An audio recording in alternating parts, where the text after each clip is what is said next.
What is a proportion? Proportion is a statement that two ratios are equal. The properties of proportion. If A over Y is equal to X over D, then A is to X is equal to Y is to D. If A over B is equal to C over D, then A over C is equal to B over D. If A over B is equal to C over D, then B over A is equal to D over C. If A over B is equal to C over D, then A minus B over B is equal to C minus D over D. If A over B is equal to C over D, then A plus B over B is equal to C plus D over D.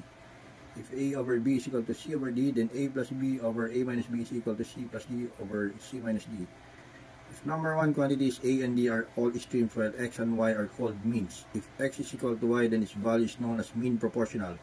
If the ratio X over Y, the first term X is called the antecedent, while the second term Y is called the consequent. So here's the example of extremes, means, antecedent, and consequent.